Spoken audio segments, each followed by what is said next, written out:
Hello, this is Dr. Schrader. Today I want to talk to you about how,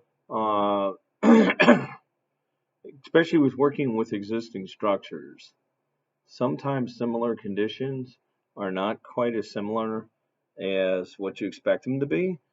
And what this does is this uh, can complicate the construction process because if you do uh, a particular way for one set of conditions, and you assume that these conditions are the exact same for similar conditions, then you may find out that your strategy uh, isn't necessarily going to work. So today I'm going to talk to you about some basement windows.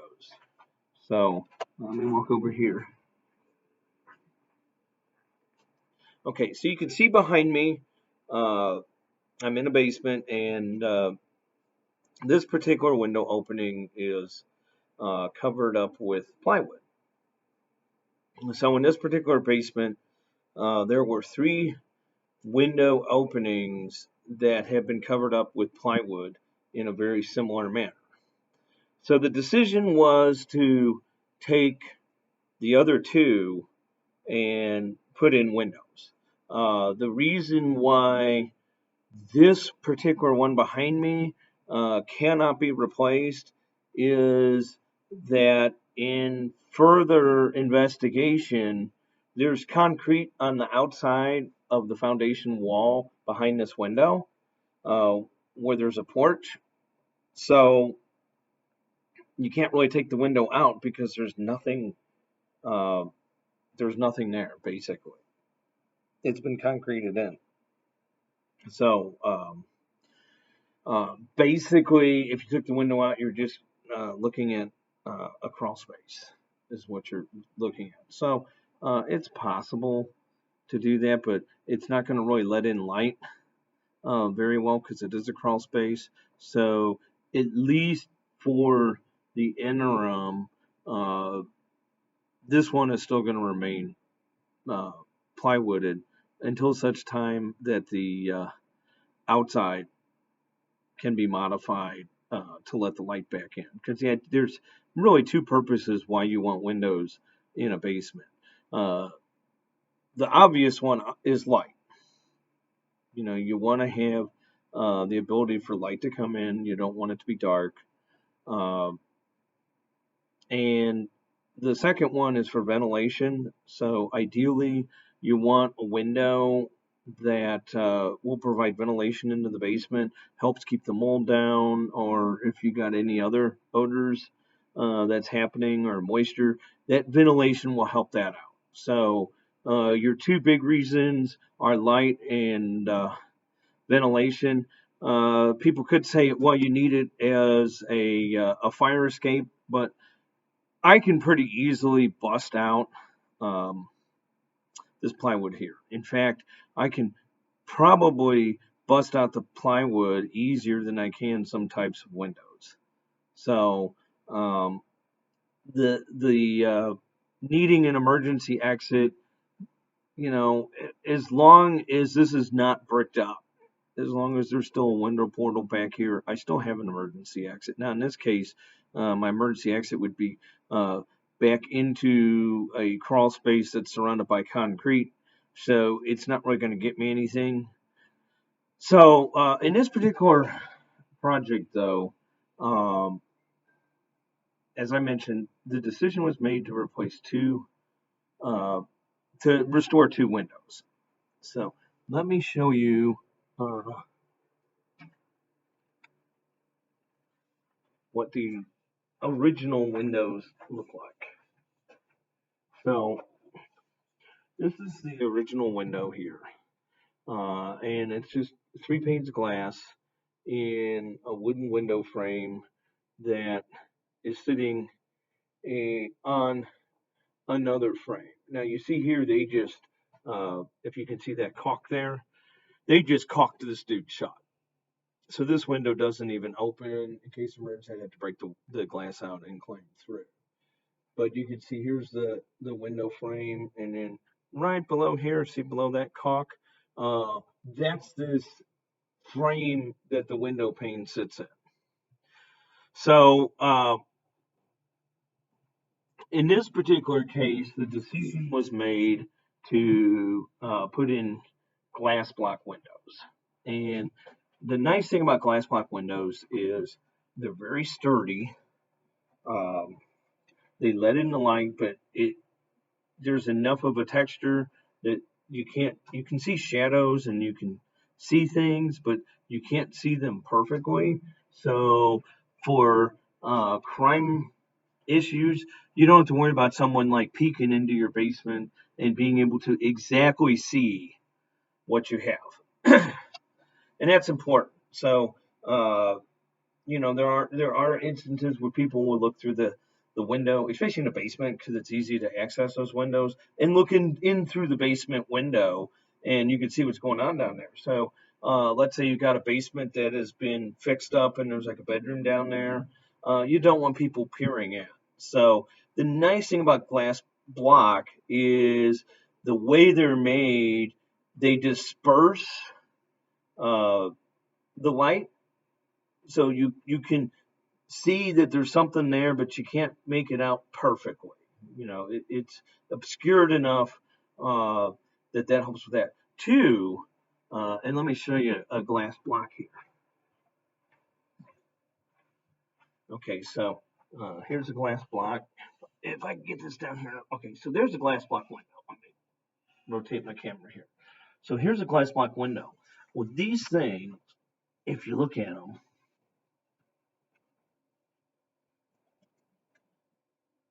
they're thick. So these things are heavy. Um, and so that's good for security purposes because they are heavy. These are thick little blocks. These are a few inches thick on here. So it's basically a glass block is basically like a brick made out of glass. So they're secure. They can handle loads better, and they're hard to break. So uh, if I'm worried about somebody coming in and breaking into my basement and stealing stuff, uh, they're pretty resistant.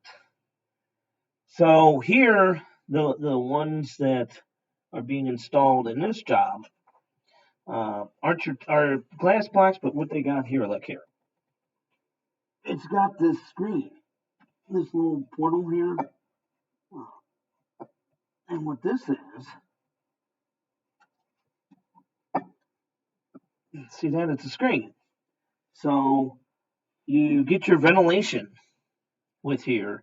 And if you're in a moist, damp place like a basement, that ventilation is really, really important. You want to have that ventilation to be able to get that airflow going through there. So a lot of people just use a solid glass block. The problem with that is you're not getting that ventilation. So we want in a basement where it's damp and it's moist, we want to have that ventilation. We want to be able to have that cross flow. We want to be able to get some of that out. So this one here has got this little portal on here. So a lot of these come in standard sizes. So this is a 2x4 glass block. It's 2 rows and 4 columns is what it is. So and then you'll see some that are 3x4.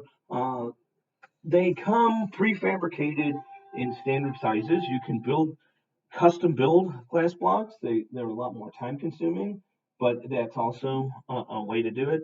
Or the easiest way here is just go with these uh, pre-made ones. So these are pre-made. You can go down to they sell them at like Home Depot. Any of your big home improvement stores will sell these things. They range $70 to $100 for the smaller ones. And some have vents, some don't have vents. Some are a little more fancy. So this is a more simple one in terms of the texture of the glass.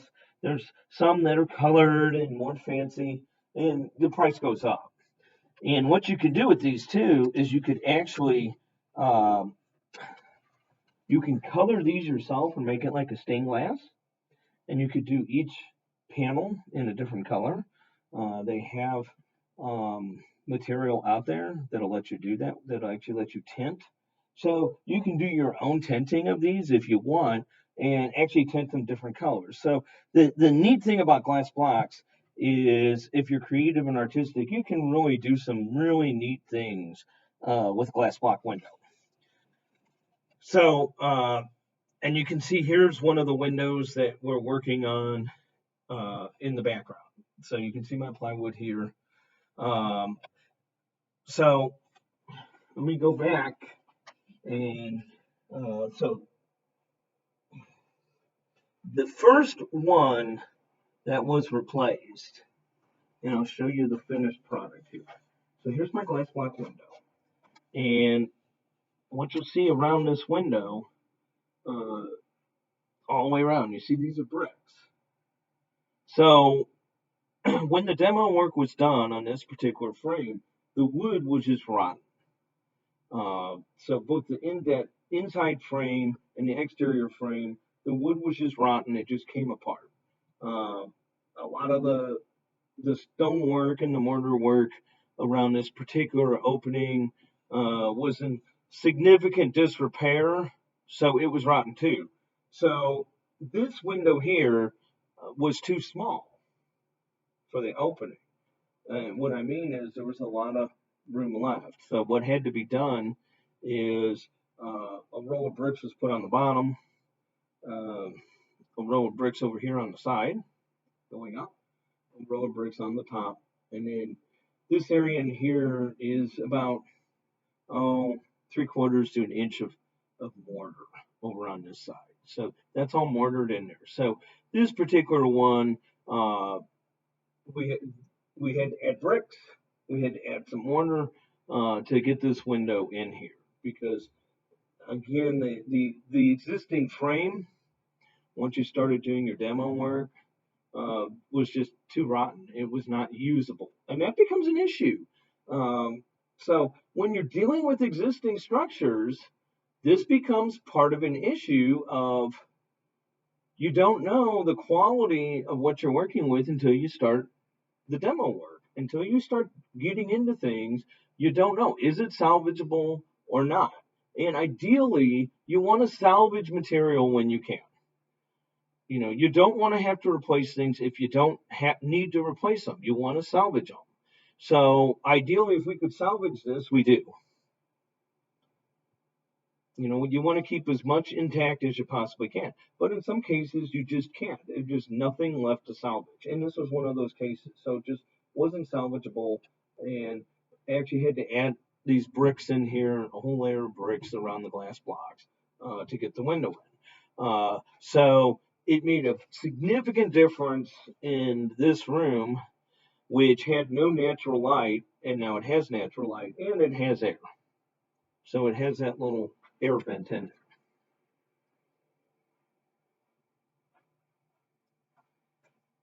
So the second one that we've been working on in this process. So here is our boarded up window frame. And this one, based on the experiences that we had at the first one, we bought the window and we bought enough bricks to brick it in the frame. Well, when we did the demo work, we found out that the existing frame is intact. It's in great shape. So there's no reason to take that whole frame out. So now we've got an issue that the new window is just a little bit too wide to fit in the frame. So here's what we're having to do here. Look over here. See, we're actually having to hand chisel down in here to be able to fit this window in here. So you would assume that this piece and this piece are two separate pieces. That was the assumption that we had. That, all we got to do is just take this top piece off and we'll have enough to fit from here to here because it fits from this piece here to this piece here. So we figured that the gray piece, see this is gray, that the gray piece and the green piece were two separate pieces of wood. and all we would have to do is take a crowbar and pry it apart. Well, it turns out it isn't two separate pieces of wood, it's the exact same piece. So, somewhere a long time ago, when they put this in, 100 years ago, somebody actually took a piece of wood and hand created all this ledge. This is all one integral piece of wood. So that's kind of unique. You don't see that very often. Normally you'll see this will be one piece and this will be a smaller piece that's just nailed onto there. Not in this case. So in this case, this whole window threshold here is all solid. It's all one piece. So this is a piece, this is a piece, that's a piece, but all the way back from here to here is one piece of wood. So what we're doing here is, because we're just a little bit too wide on our window just fits, it's a little bit too wide, doesn't quite fit. What we're having to do is actually chisel out a slot for this window to fit in. So this side here is done. So we've chiseled out from here to here on this wood. And look at the quality of this wood. This is good quality wood. There's no signs of rot at all. Again, completely unexpected to find wood this old in a basement, which has had water issues, and one window, the wood's completely rotten and, basically fell apart in our hands. This one here, this is good quality wood. Look how bright that wood is. So this is excellent quality wood, and so we're having to hand chisel here. So we'll have to hand chisel here, and then we've started chiseling this side too, over here. And I don't know if you can see this, but when you chisel, what you have to do, see if I can't get this without my shadow involved here. Yeah, there we go. So what you do when we start chiseling, you can see it really good now. You see here, I marked out with my chisel. See that little groove? So I take my chisel, I mark out where my window's going to go. So this is the boundary of my window. This is where my window is going to sit into this frame, and it's going to be almost a perfect fit. There may be, 16th of an inch on either side of play, but it's going to fit in there tight, which is good. We want that. And so what we'll do afterwards is we'll take some caulk on the sides and waterproof it. But you can see we've marked out with the chisel how far it goes. And when you chisel, you want to chisel with the grain of the wood. So here you can see this is the grain of the wood. This is why we're chiseling this way. On this is because we're chiseling with that grain of the wood as we chisel this down. So you can see how we're chiseling. Instead of chiseling this way, you want to chisel this way. And this becomes a little bit complicated when you're in a tight area in here, because you have to have your chisel, which is, let me grab a chisel here, I'll show you.